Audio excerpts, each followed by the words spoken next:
Hey everyone, I'm Luke. And I'm Max. Welcome back to episode 2 of Upside Down Thoughts, the Atlanta Ambetter 400 recap.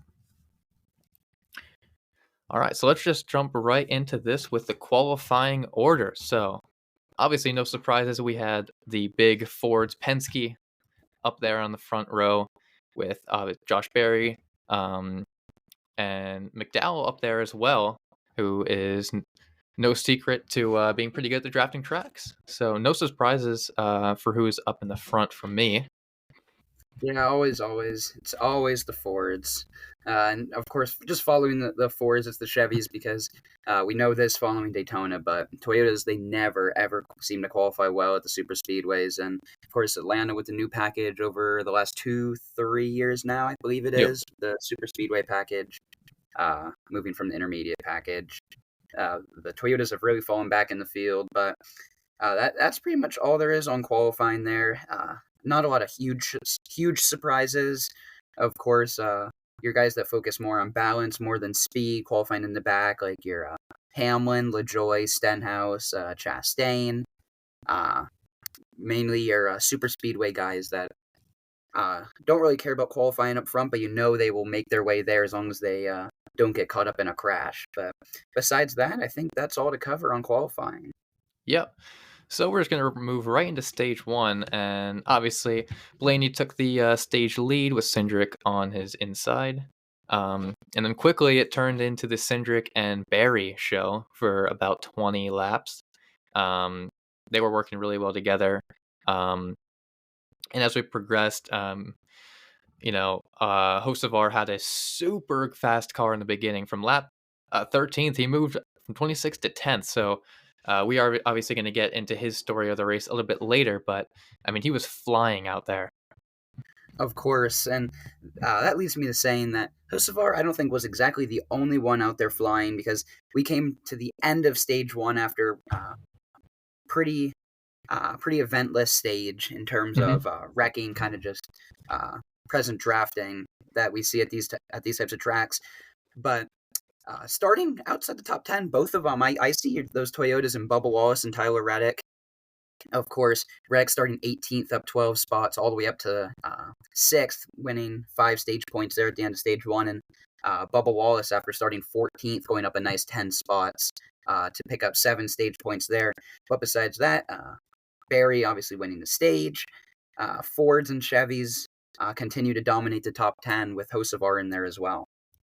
Yep. So moving on to stage two, this is when things start to get a little interesting. You see some pit road strategy um, from Josh Berry and Cindric, who led the majority of stage one laps. And then as we move into stage two, we had our first caution of the day with Ty Dillon self-spinning at a 3 and 4 from 30th position, and he brought out the first caution flag. Yeah, I believe that was on a blown tire. I believe for Ty Dillon there, it was his front right tire. Yep. But I think that was all on that. He was already in 38th. I think he was off pace for about half a lap at that point, just trying to come to pit road. And as he was trying to bring it down pit road, he spun and ended up overcorrecting into the outside wall, ending Yep. his day. So obviously, with that caution, brought out even more strategy, and Joey Logano would take the green flag on lap 89. And he was flying, drafting with Cindric and Todd Gilliland, who is his first time in the top 5 in stage 2. And then 102, another caution. Eric Jones, Chris Buescher. Um, Jones spun down the inside wall, and it was a hard hit for him. Buescher kind of got away unscathed, but Jones nearly ended his day. He never recovered from it. Yeah, and it's really unfortunate for Jones because he's a great super speedway racer, but I don't really think Busher was anywhere in the wrong there. It's kind of, I mean, Yep. you're not super far off the restart here. You're only about 10, 15 laps off the restart, so field's really not spraying out a whole lot yet, and especially with it being a drafting track, they're even closer together than if it were to be an intermediate. But I don't really see any fault on Busher here. I'd have to put this in the category of just racing incident, and it's really unfortunate for Jones and his team, but that would bring their day to an end, basically parking them for the rest of the day. Yeah, and then after that, we saw kind of our first Chevy taking the lead with Alex Bowman charging inside of Joey Logano and kind of battling for that front row picture. And then not too much longer after that, Todd Gillen, who's having an amazing day, gets a flat right rear from debris on the track and prompting another caution. Yeah, not much different than the Ty Dillon's incident there, except Gilliland. I believe it happened in 1 and 2, and as he was going down the back straightaway, the wheel basically completely fell off, which unfortunately that's going to be end up being a crew chief suspension for him, and he's going to lose two crew members. But nothing much different there. His car really wasn't destroyed, so he was able to get back out on track, which you love to see for him. You know, Atlanta's one of his favorite tracks, and he was able to continue his day. But it did bring a debris caution, allowing us to have another restart. Yep, and as we moved later into that caution, uh, Joe Logano surpassed Denny Hamlin for most career laps led on drafting tracks with 1,153. So just incredible numbers from those two. No surprises of that; they're both up there on the top of the leaderboards. Um, but as we moved further into the race, not too much longer until the next caution, and this is a big one: Chase Briscoe, Ricky Stenhouse, Chase Elliott, Cole Joy, and Brad Keselowski. Briscoe and Stenhouse were making contact, not giving an inch, and Elliott and Keselowski were just bystanders who got completely wiped out by them. Yeah, that sure was the big one right towards the end of stage two as well. But I believe it was with about 15 to go, maybe 12 to go in the stage, and obviously racing's picking up. Briscoe just not willing to lift off of four and not realizing that he had a few more cars to his outside than he thought, pushing Stenhouse up uh, into Elliott into the wall, which then led to Elliott being off pace, and then with 3, 4 wide behind them down the front straightaway, nowhere to go for Keselowski, who ended up firing right into Elliott and kind of setting off the big one there right on the front straightaway. But again, besides getting close to the end of the stage, it's really not anyone's fault. If it was anyone, you'd got to throw it on Briscoe. Hmm. But you really can't. It's hard racing towards the end of a stage. He's just doing what he can to get uh, put himself in the best position possible towards the end of the race. Yep, and as we move towards the end of stage two, we saw Kyle Larson pull ahead of Alex Bowman and win his first stage at a drafting track. Um, obviously, very bright things for him as he's been known to slack on the drafting style tracks. Um, and then just a little note here: Michael McDowell, who finished 13th, by the way, had 6 free passes during the race. So that is like one of the craziest stats I've ever heard. Which is just funny. I thought I put that in there, but that's crazy. Yeah, exactly. Allowing him to finish on the lead lap as well. And especially with all those incidents in stage two, it was not easy to be the free passes. There were a lot of cars that were damaged but not destroyed back out there trying to get back onto the lead lap as well. So just the fact of him being able to finish on the lead lap after being a lap down 6 times, just he's got to get a shout out there. It's just the definition of perseverance and not giving up. Yeah. As we moved into stage three, this is where things get interesting. So obviously, Chase Briscoe and Ross Chastain led the way to start the stage, um, and then kind of saw here come the Toyotas making their presence known in the start of stage three. It was a pretty normal stage three for the first 10, 15 laps. And then the first multi-car incident featuring Daniel Suarez, Ty Gibbs, um, off of the front stretch. And this is where, after this caution, we're going to get into it, but things get hectic. Yeah, very, very similar to the stage two incident with Elliott Keselowski, Briscoe, and Stenhouse, but it's just things crowded on the front straightaway, tensions firing up towards about halfway through stage three at this point. Suarez Gibbs get together, brings out the caution. You kind of elaborated on that already, so I'm not going to make a whole lot of comments on that, but I don't really I don't really think anyone's to be faulted for that one either. It's just another racing incident. I really don't see any frustrations here, or besides just hard racing that eventually kind of broke cleanliness there for a second and bringing out another caution for a fairly big wreck. Yep, and then restart. Kyle Busch, first time on the front row, takes the lead with Chase Briscoe on his outside. And then, a couple laps later, we had another just Chase Briscoe and Chris Buescher again. Just not willing to give an inch. Briscoe kind of slightly came down, hit him. Can make an argument that Briscoe was at fault, but it's just hard racing at the end of the day. So not too much to comment on there. It's kind of been similar with these wrecks so far. It really is. It's kind of funny to say because you kind of been saying these same names throughout the race. These Bristow, Busher, and you might say, "Well, what's going on? Are they wrecking people, or are they just not good drivers?" And I don't think either of those are really the argument. I think it's just two guys at the highest level of competition pushing to their best, uh, and really, especially at a track like this, there's very little room for error. So I really don't think that any argument saying they don't deserve to be here or whatever, or their equipment too good for their skill or whatever. Mhm. I don't think those points are really valid. I think it's just two guys trying to really get all they can, knowing they're at a track that they can win. Yeah, I agree completely. Um, and as we moved on to the restart, Kyle Busch still in the lead. But this is where we kind of see Ryan Blaney get back into the mix. He had a strong car in stage one, not too noticeable in stage two, and kind of right where he needs to get up there, he makes his presence known. But unfortunately, and this is going to be tough for me to comment on, not going to be biased at all here, but obviously I'm a big fan of Ryan Blaney, and this is gonna be tough for me to comment on. But Ryan Blaney obviously got wrecked by Hocevar. Obviously, some mixed words on Hocevar's radio, as he said he was kind of wiggling around and couldn't really push him in the right spot. And Blaney had some other words for him that I'm not going to say, but just want to get your thoughts on that wreck. Yeah, I think that's just Hocevar being a little too over aggressive as just basically a sophomore this year. If that's I think if that's a Hamlin, Logano, uh, even like Bell at this point, Byron, Elliott, Larson, whoever that is, Keselowski, even behind Blaney there. I don't think Blaney gets turned there. Mhm. I think that's just even though he's not a rookie anymore, I just think that's a rookie mistake. As that's a situation that he hasn't seen before.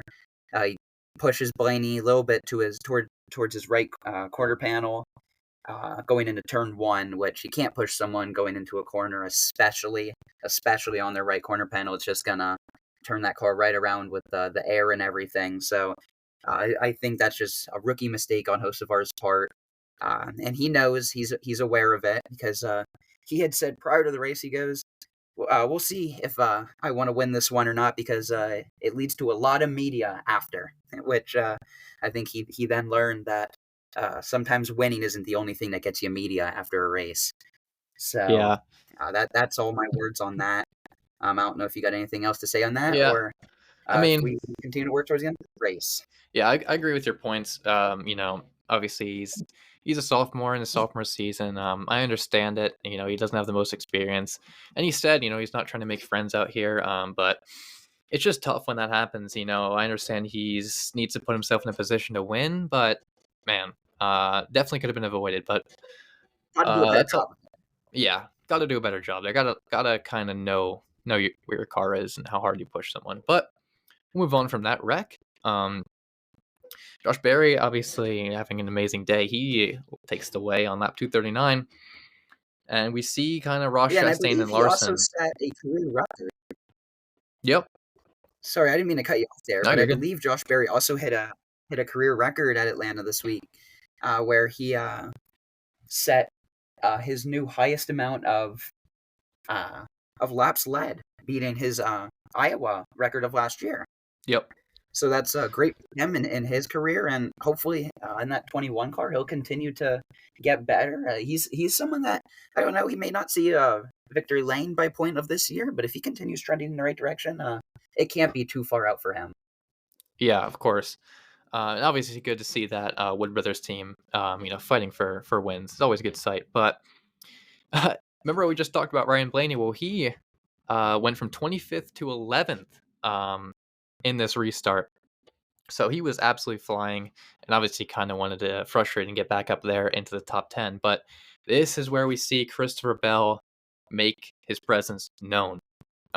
He was moving up a couple laps before the end, battling with Blaney back in 10th, and then right away got up and challenged Austin Cindric for the lead. Um, so he was flying out there. Yeah, and Bell's speed just happened to be at the perfect time because right as he pulls up behind Bell, or I'm sorry, just as Bell pulls up behind Larson, I had those two backwards there. Larson was right behind Cindric, and as Larson tries to make a move for the win, Cindric throws the block and spins himself out. Well, Mhm. you might say, well, he's throwing everything on the line here. Cindric doing whatever he can to keep Larson behind him. Oh, he gets himself out of shape, slides down the track, and takes William Byron with him, who was on the inside. Really unfortunate for Byron. It's just wrong place, wrong time. He had so much speed at Atlanta this week, and especially with Cindric too, qualified on the front row, and his Atlanta race was being brought to an end on lap 258, making Larson the new leader, I believe, at this point, and Bell getting two free spots as two of his biggest contenders up there and two biggest pieces of competition for the race win being eliminated there. Yeah, and just to touch on that, Larson, kind of similar to a Hamlin and Chastain at Pocono incident, just not giving an inch and not willing to let off, and understandable. And Byron, who arguably had the strongest car in that moment, just got caught up in it and ended his run. Um, but as we move into overtime, this is where we see Hocevar make his presence known even more. Take the restart, Larson, Chastain on the front row, and Hocevar and Bell behind him. And as they cross the white flag, they are flying, not giving an inch, obviously. And then as they get to the back stretch and into turn three, we get a caution that I am not in favor of with Josh Berry, Priest, Haley, Gisberg, and all the 9 yards. And I'll let you comment on this first, but I'm definitely gonna have a comment or two about this.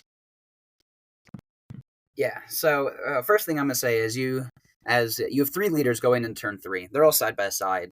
You have no idea who's gonna win, even if you do throw a caution. Mhm. So um, I think the caution was almost used as a start finish line here. Uh, looking at this because you see three cars side by side, and you go depending on when that caution was thrown, you have no idea who the leader was. So, and in terms of that, you have a crash in the middle of the pack, a pretty big crash too. Obviously, full speed. It's the last lap of the race, so no one's lifting. It doesn't matter where you are in that pack. Um, it's tough to say because if you don't throw a caution here, you have a great three wide finish to the line, which is obviously it's going to be a great moment just for NASCAR in general. It's going to be another super close finish to the line. Like it's more difficult to pull out a split second finish uh, difference when it's under caution. But you can't afford to be having cars getting full throttled, especially going into turn three on the last lap. It's just a way of tearing up more race cars, in my opinion. But I think I think you got to kind of look at it this way and take the happy medium and say, well, you get a phenomenal finish if you let them get to the line, but you risk drivers getting hurt by getting full throttled in the driver's side door, or you throw the caution. Cars see the yellow, they start to slow down, knowing that they're going to get the spots over the guys that are involved in the wreck, and just be happy with where they're finishing and have the safe three wide finish under yellow. So I think there's two different ways to look at that, and it's a very opinionated thing. It's tough to say. Right, I agree. I'll keep my comments, to the point, and obviously it's a tough decision to make in NASCAR, like you said. You want, as a fan, you want the incredible three wide finish like we saw last year, but you risk drivers getting hurt, more cars torn up. The only thing I want to see is keep it consistent. I understand every wreck on the last lap's different and everything, but obviously if a car is flipping, obviously throw the caution. But at Daytona we saw something similar, and they let him race back to the line. I mean, I just want a little bit of consistency with NASCAR here in these cautions on the last lap. But I don't really have a problem with the caution. I know some people were upset about it. I just want to see more consistency, and hopefully we can see that in these next coming races if this happens again. But uh, that's about it for me on the comments of that. Yeah, I absolutely agree with what you're saying there. There's that's kind of the second perspective of that I'm saying there, and uh, a lot of people are like, well, if you let them stay green, you get the exact same finish as last year's Atlanta race, and it's great. You can use it in commercials and everything, and to bring Hmm. more people into the sport. But sometimes you got to look on the driver's side of safety, the people that are giving you those finishes, and say, well, if they're not there to give you those finishes, if they can't race due to injuries or whatever, you don't get those. You don't even get those races. So I think it's a very tough point to kind of officiate for NASCAR. I would not want to be the person, and a lot of people say this, be the person up there in the officiating box or whatever, making that call, Of because course. it cannot be easy. Right. Just some last second touches for me. Just going to go over a few drivers who had abnormal days or super good finishes. So just a quick little segment here. Carson Ozavar, obviously, that's the biggest one. Finishing second, arguably could have had that win if the caution didn't fly. Stenhouse in fifth, Bubba Wallace in ninth, and John Hunter Nemechek in 10th. So very good days from those four who you don't see too often in the top 10. So yeah, it was a great race in my opinion. Yeah, absolutely. Phenomenal start to the season for John Hunter Nemechek and Ricky Stenhouse Jr. and even Carson Hocevar, for just putting their cars in the right places at the right times, and uh, all putting themselves inside the playoff picture to start it here for the first 2 weeks. You say playoff picture, what a joke talking about it in the first 2 weeks. But you never know. Sometimes the first 2 weeks of the season, even with them both being super speedways, you put your car in the right spot, it might push a little momentum in your favor, no matter going to a road course or an intermediate, no matter where you're going next. Right. So I think that's all I got on the Ambetter Health 400 recap. Anything else you want to add before we close it out? I've got nothing else there. It's just a great win for Christopher Bell there on the three wide caution photo finish. But besides that, that's all I got. All right, guys. We will see you back sometime for the Coda recap. So stay tuned and have a great day, everyone. See you guys.